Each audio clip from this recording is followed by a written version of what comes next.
తోడయుండునుగాక. Amen. మత్తయి రాసిన mark సువార్త 2వ అధ్యాయము 4 నుంచి 6 వచనాలు చదువుదాం.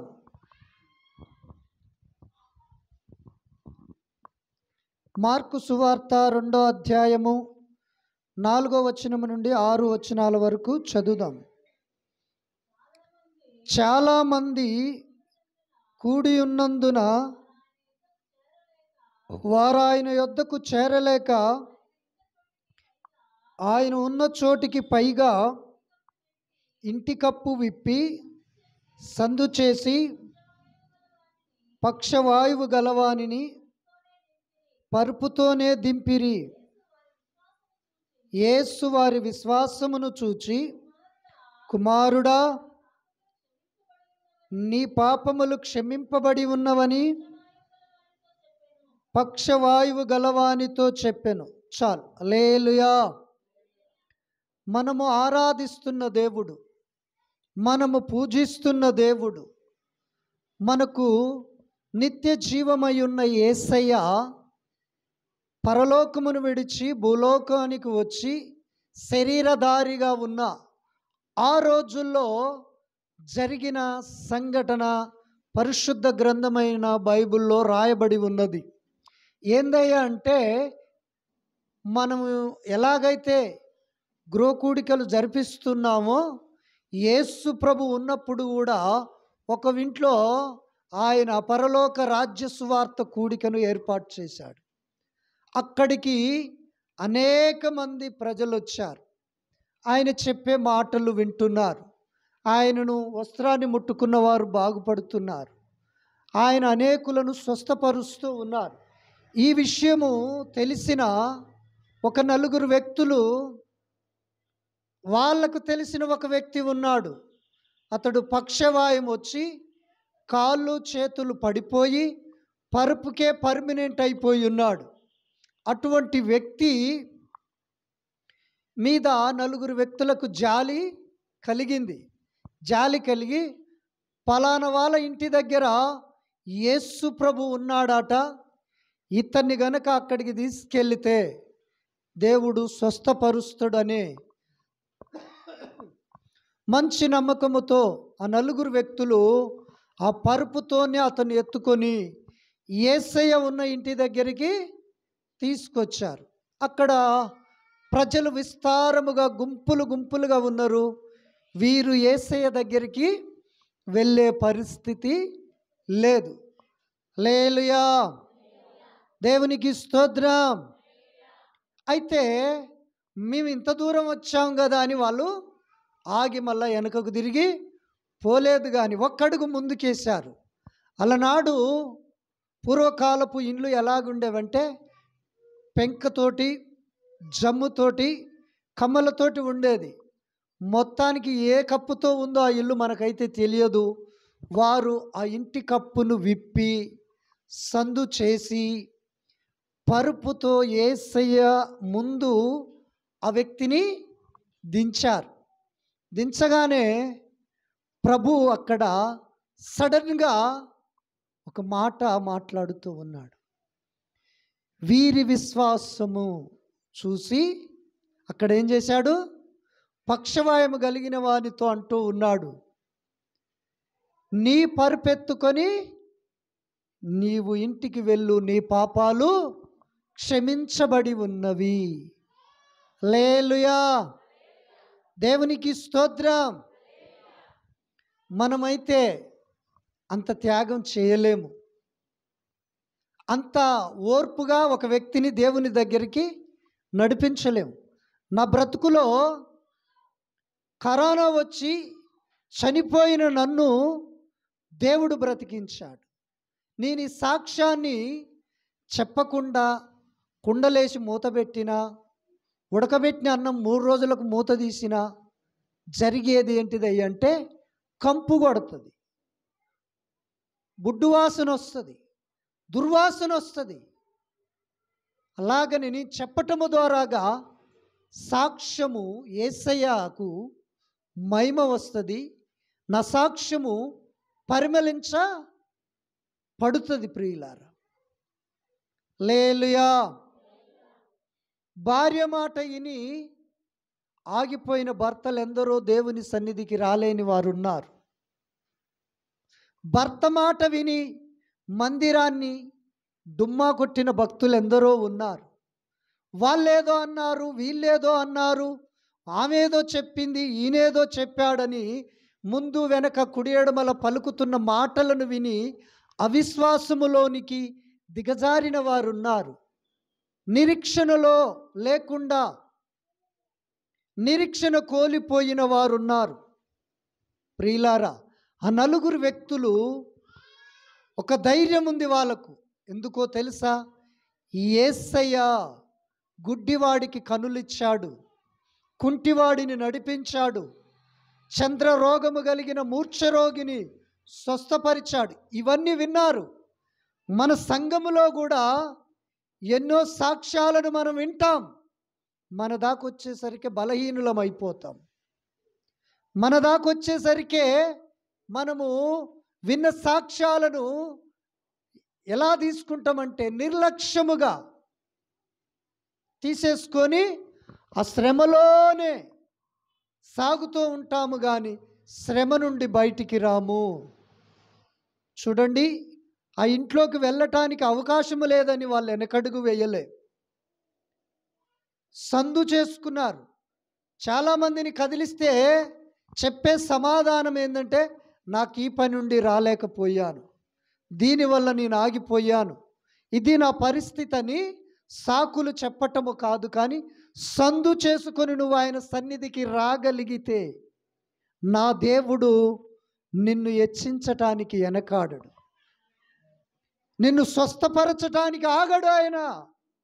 ఆయన హస్తము ఎప్పుడు సిద్ధముగా ఉన్నది.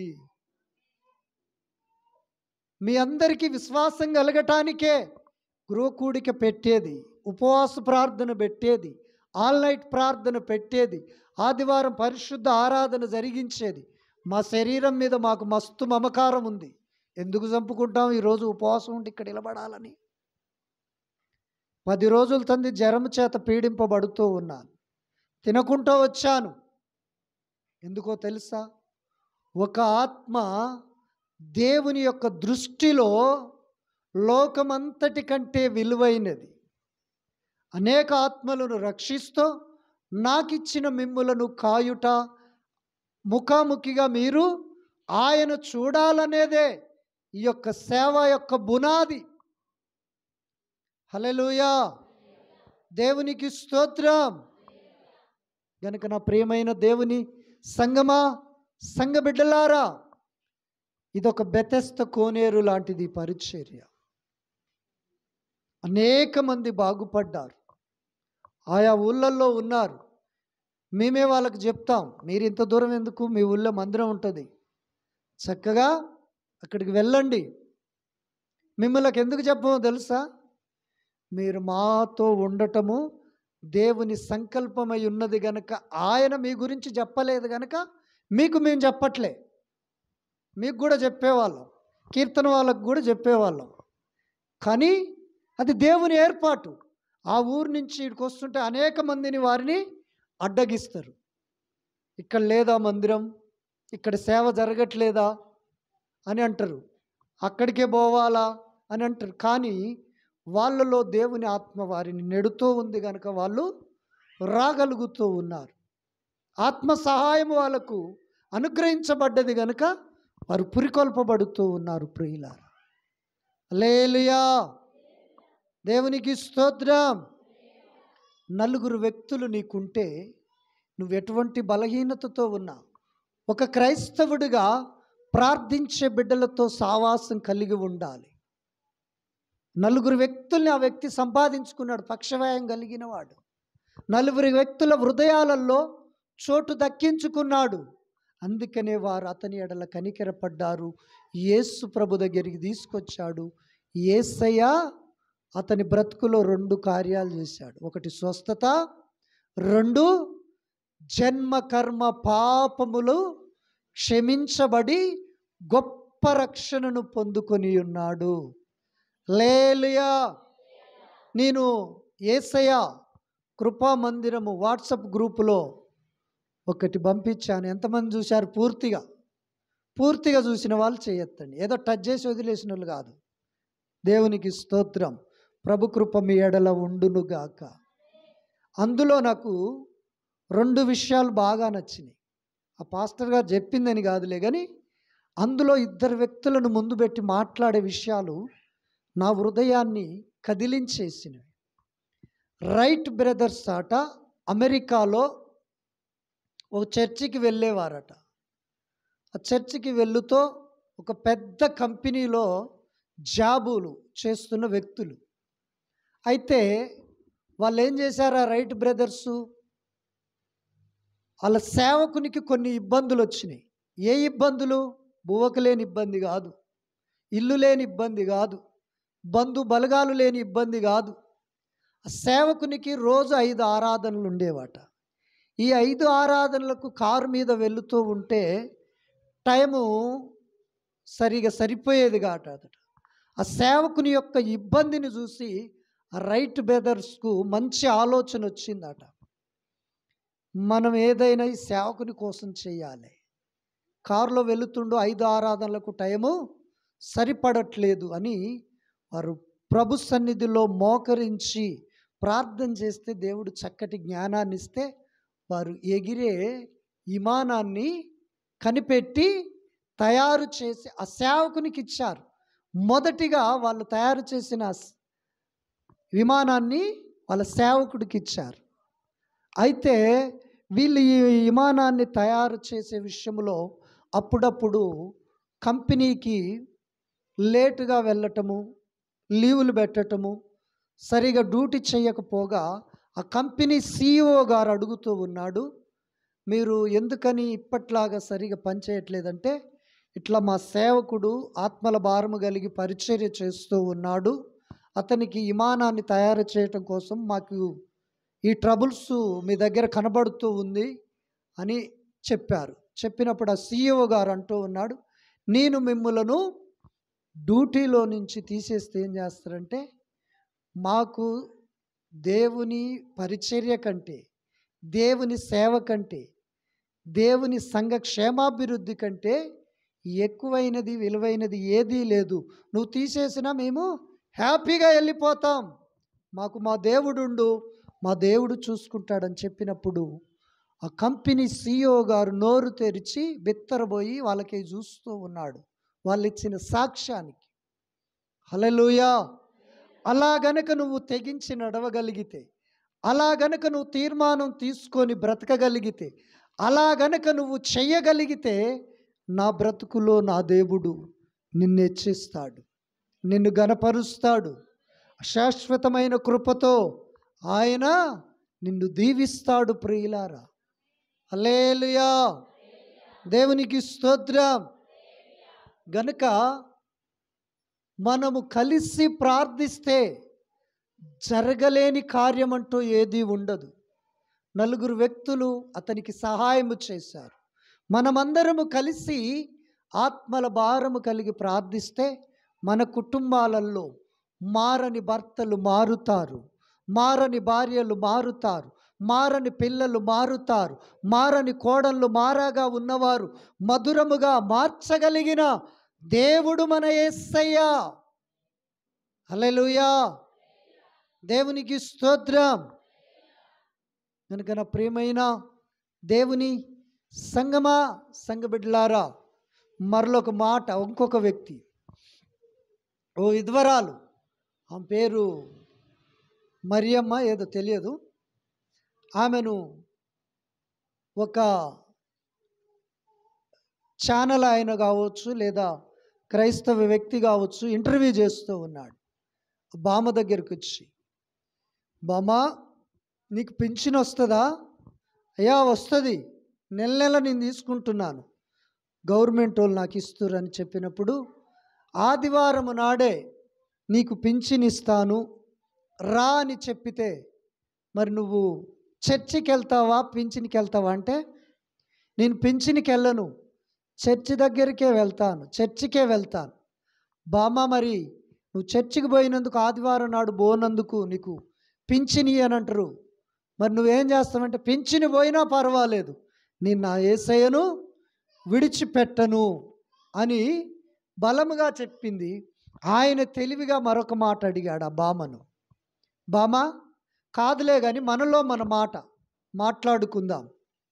ఒకవేళ చర్చి డుమ్మా కొట్టావు, ఖచ్చితమైన పరిస్థితిలో పింఛన్ కోసం ఆదివారం వెళ్ళాల్సి వచ్చింది, 4,000 వస్తాయి కదా, తెచ్చుకుంటావు కదా అన్నప్పుడు, అయ్యా ఆదివారం నాడు నేను చర్చి డుమ్మా కొట్టి ఆ యొక్క పింఛన్ తెచ్చుకొని తినకుండా చచ్చిపోతే? హల్లెలూయా. అతడు తెలివిగా అడిగినందుకు పరిశుద్ధాత్మదేవుడు అద్భుతమైన సమాధానాన్ని ఆమె నోట పలికించాడు. నేను ఆదివారం నాడు చర్చి ఎగ్గొట్టి ఆ 4,000 తెచ్చుకొని ఇంట్లో పెట్టుకొని అప్పుడే చనిపోతే నేను తినను కదా, ఎందుకు నాకు ఈ డబ్బులు? యేసయ్య దగ్గరికి పోతే అటువంటి డబ్బులు ఎన్నైనా వస్తవి, ఎన్ని రోజులైనా ఆయన నన్ను బ్రతికిస్తాడు, పోషిస్తాడు, కాపాడుతాడు అని ఆ విధవరాలు ఆ ఇంటర్వ్యూ చేసే వ్యక్తికి మంచి స్ట్రాంగ్ అయిన సమాధానము పరిశుద్ధాత్మ ద్వారాగా చెప్పబడింది. ప్రియులారా, హల్లెలూయా, దేవునికి స్తోత్రం. కనుక నీ జీవితములో, నా జీవితములో మనము విశ్వాసపు అడుగులు వేయాలి కానీ అవిశ్వాసపు మాటలతో, మనస్సుతో మనము సాగకూడదు. హల్లెలూయా, దేవునికి స్తోత్రం. ప్రభునామానికి మహిమ కలుగునుగాక. మీకు తెలుసో తెలియదో, మీరు రావటము లేటుగా రావటం ద్వారాగా ఎంత కృపను కోల్పోతున్నారో ఒకసారి ఎఫెసీయులకు రాసిన పత్రికలోనికి రండి.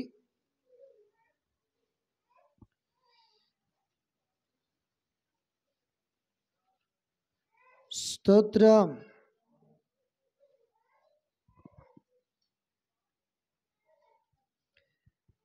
ఎఫెసీయులకు రాసిన పత్రిక 5వ అధ్యాయము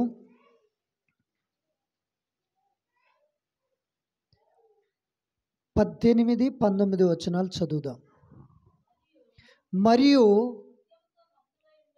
మద్యముతో మత్తులై ఉండకుడి, దానిలో దుర్వ్యాపారము కలదు, అయితే ఆత్మపూర్ణులై ఉండుడి, ఒకనినొకడు కీర్తనలతోనూ సంగీతములతోనూ ఆత్మ సంబంధమైన పాటలతోనూ హెచ్చరించుచు మీ హృదయములలో ప్రభును గూర్చి పాడుచు కీర్తించుచు మన ప్రభు అయిన యేసుక్రీస్తు పేరట సమస్తమును గూర్చి తండ్రి అయిన దేవునికి ఎల్లప్పుడూ కృతజ్ఞతాస్తుతులు చెల్లించుచు క్రీస్తునందలి భయముతో ఒకనినొకడు లోబడియుండుడి. చాలు. హల్లెలూయా. ఆదివారము నాడే మత్తు, మద్యం అనే మత్తు, నిద్ర అనే మత్తు, తిండి అనే మత్తు, ఇంకా రకరకాల ముసలమ్మ ముచ్చట్లనే మత్తు, విస్తారమైన పనులనే మత్తుతో ప్రజలు దేవుని సన్నిధికి లేటుగా వస్తూ ఉన్నారు. సిద్ధపాటు లేని నడిపింపు ఇది, సిద్ధపాటు లేని భక్తి ఇది. సిద్ధపడిన వానికి భయం ఉంటుంది, సిద్ధపడిన వాడు సరైన సమయ పాలనలోనికి దేవుని సన్నిధికి వస్తాడు. ఒకనినొకడాట కీర్తనలు మనము పాటలు పాడుతూ ఉన్నప్పుడు ఒక పాట ఏం చేస్తుందంటే మనల్ని హెచ్చరిక చేస్తూ ఉంటుంది. ఆ యొక్క పదము, ఆ యొక్క పదజాలము మన హృదయాన్ని తాకినప్పుడు మనలో విడిచిపెట్టవలసిన వాటిని తెలియచేస్తుంది. ఏదైతే చేదుగా ఉందో అది చేదని గుర్తు చేస్తుంది. ఏ యొక్క పాడుతున్న పాట ద్వారాగా హృదయాన్ని తాకుతుందో అది మన జీవితములో దానిని అనుభవించి ఆశీర్వదించబడ్డాము గనక కృతజ్ఞతాస్తుతులు చెల్లిస్తాము. దేవుని కృపను మీ కాళ్ళతో మీరే తన్నుకుంటున్నారు. హల్లెలూయా. దేవునికి స్తోత్రం. కీర్తనలు పాడాలి అని బైబిల్ సెలవిస్తూ ఉంది. నువ్వు పాడకపోయినా వెనకసారి రోగం వచ్చినోడు మూలిగినట్టుగా మాట కలిపితే అప్పుడు దేవుని ఆత్మకార్యం నీ హృదయంలో జరుగుతుంది. నీకు పాట రావాలని ఏమీ లేదు. నాకు పాటలు రావు కదా, నేను వాక్యానికి వెళ్తాను, ఆరాధనకు వెళ్తాను, ఆశీర్వాదానికి వెళ్తాను. అది ఎంత అజ్ఞానత, మూర్ఖత్వము. మద్యం అనే మత్తు, విస్తారమైన పనులు పెట్టుకునే మత్తు, నిద్ర అనే మత్తు, తిండిపోతు తనమనే మత్తు, వీటన్నిటి నుండి నువ్వు బయటికి రావాలి. విస్తారమైన దోస్తనము, విస్తారమైన సావాసము, ఇదంతయు లోకమనే మత్తులో నిన్ను పడవేసి ప్రభుని పాడకుండా, స్తుతించకుండా, ఆరాధించకుండా, కీర్తించకుండా నిన్ను ప్రభుకు దూరము చేస్తుంది. ప్రియులారా, ఆదివారం అంటే ఏదేదో పని చేయటానికి ఉరుకుల పెడతావు, కానీ మందిరానికంటే వెనకకు వస్తావు. అది దైవికమైన లక్షణము, గుణము కానే కాదు. హల్లెలూయా. దేవునికి స్తోత్రం. ఒకరికొకరికి లోబడాలి. ఇక్కడికి వచ్చినప్పుడు అరే దైవ సన్నిధిలో నువ్వు అలా కూర్చోకూడదు. హల్లెలూయా. దేవునికి స్తోత్రం. దేవునికి మహిమ కలుగునుగాక. ఇట్లా ఎవరు కూర్చుంటారు తెలుసా మీకు? మోహిని సినిమ ఎవరని చూసారా? హల్లెలూయా. అల్ల దయాలు ఇట్నే పెడతాయి పొయ్యిల కాళ్ళు. కూర్చోలేకపోతే ఇలబడు, ఏదో ఒక రకంగా నిలబడు, ఏదో రకంగా కూర్చో, లేకపోతే అటు ఇటు దిగొచ్చి కాళ్ళు నొప్పులు పోయినాక మరలా క్రమంగా కూర్చో. బయలుకి పోయి సార్కి ఎదురుగా కాళ్ళు పెడితే ఏమంటాడు? కట్టె తీసుకొని కొడతాడు, నో డౌట్. హల్లెలూయా. దేవునికి స్తోత్రం. నేను శాశ్వతము కాదు. దేవుని యొక్క నిబంధన, నియమాలు, క్రమము, ఆజ్ఞలు అవి మీకు శాశ్వతము. యేసయ్య పర్మనెంట్ మీకు. నేను కాదు, ఎప్పుడు తెలుసుకుంటాడో తెలియదు. పర్మనెంట్ కాదు. ఉన్నన్ని రోజులు మీకు హెచ్చరిక చేయాలి, బుద్ధి చెప్పాలి, సరి చేయాలి, దిద్దాలి. ఆయనలో మిమ్ములను అంటుకట్టబట్టాలి. అది నా పని. నిన్ను పొగటం నా పని కాదు, నిన్ను గణపరచటం నా పని కాదు, నిన్ను దువ్వటం నా పని కాదు. భ్రష్టుడనైతే అలా చేస్తే నేను. హల్లెలూయా. దేవునికి స్తోత్రం. కనుక నా ప్రియమైన దేవుని సంగమా, సంఘ బిడ్డలారా, ప్రారంభ ప్రార్థన కాగానే విశ్వాసి పాటల్లో పాలు పంపులు పొందాలి. పాట ద్వారాగా నీ బ్రతుకు సరిచేయబడుతుంది. పాట ద్వారాగా నీ పరిస్థితి సరిచేయబడుతుంది. పాట ద్వారాగా పరిశుద్ధాత్మ దేవుడు నీ శాపకాడిని విరగొడతాడు. నేను ఎలా మారానో తెలుసా?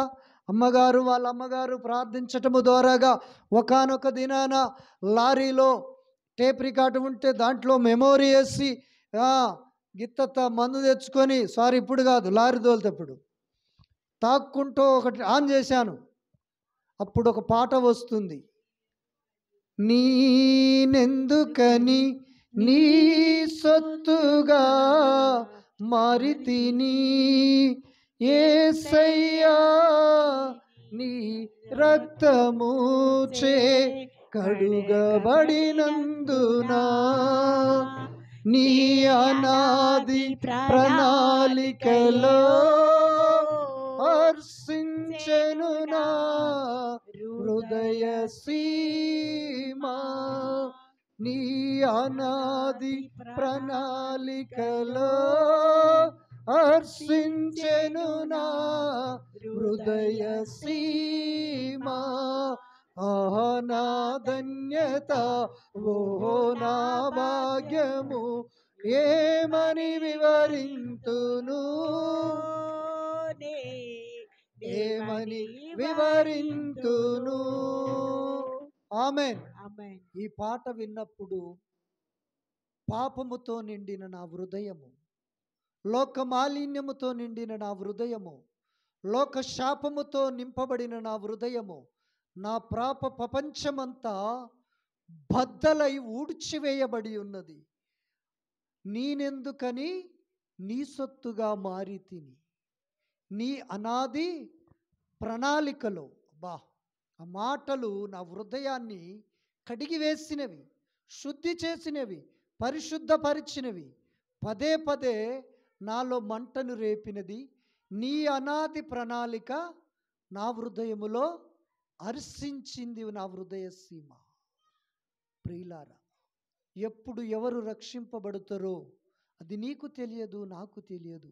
అది దేవునికి, పరిశుద్ధాత్మకు మాత్రమే గనుక నీలో మార్పుని ఎప్పుడు కలగచేయాలని ప్రతిదానికి ఒక సమయం ఉన్నట్లుగా తినుటకు, పండుటకు, పని చేసుటకొనుటకు, తిరుగుటకు, రకరకాల కార్యక్రమాలు మనము తలపెట్టుటకు సమయం ఉన్నట్లుగా నీలో ఒక శ్రేష్టమైన సమయము ఎప్పుడు దేవుడు దానిని సఫలము చేస్తాడు అది నీకు తెలియదు, నాకు తెలియదు. కనుక పాటలకు ప్రతి ఒక్కరూ రావాలి. సందు చేసుకొని వారు ఎలాగొచ్చారో నీవు నేను అలాగా సందు చేసుకొని దేవుని సన్నిధికి రావాలి. ప్రియులారా, కొన్ని పాపాలు మనల్ని ఇప్పటి వరకు వెంటాడుతూనే ఉన్నవి. కొన్ని దోషాలు మనం మోస్తూనే ఉన్నాం. కొన్ని బలహీనతలు మనల్ని కట్టివేసి ఉన్నవి. అవి ఎలా తొలగిపోతాయో ఒకసారి 3 ముక్కల్లో మీకు చెప్పి ముగిస్తాను. యాకోబు పత్రిక స్తోత్రం చదువుదాం. 5వ అధ్యాయం యాకోబు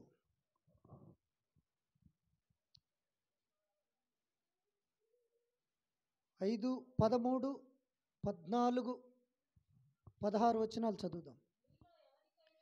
మీలో ఎవనికైనను శ్రమ సంభవించినా అతడు ప్రార్థన చేయవలను. ఎవనికైనను సంతోషము కలిగిన అతడు కీర్తనలు పాడవలను. మీలో ఎవడైనను రోగి అయి ఉన్నాడా అతడు సంఘ పెద్దలను పిలిపింపవలను. ప్రభునామమున అతనికి నూనె రాసి అతని కొరకు ప్రార్థన చేయవలను. విశ్వాస సహితమైన ప్రార్థన ఆ రోగిని స్వస్థపరుచును. ప్రభు అతన్ని లేపును. అతడు పాపములు చేసిన వాడైతే పాప క్షమాపణ నొందును. చాలు. హల్లెలూయా, దేవునికి స్తోత్రం. ఇక్కడ 2 కార్యాలను మనము చూస్తూ ఉన్నాం. మొదటిగా మనకు శ్రమ సంభవించినప్పుడు ఏం చేయాలి? ప్రార్థన చేయాలి. కాలయాపన చేయొద్దు, కాలక్షేపణ చేయొద్దు. నీ శ్రమను గురించి ప్రకటించుకుంటూ నువ్వు తిరగొద్దు, కానీ దేవుని సన్నిధికి వచ్చి ప్రార్థన చేయి. ఒకవేళ నీకు మేలు కలిగిందా, సంతోషము కలిగిందా, దేవుని వల్ల కృప పొందావా, కీర్తనలను పాడుతూ దేవుని కృతజ్ఞతాస్తుతులు చెల్లించి నీకు జరిగిన మేలును సాక్ష్య రూపములో సంఘములో ప్రకటించుము. ఒకవేళ ఇంకా నీకు రోగం వచ్చిందా, సంఘ పెద్దకు తెలియజేయాలి. అతడు ఏం చేస్తాడు? సేవకుడు సంఘ బిడ్డల్ని కలిసి నీ ఇంటికి వస్తాడు.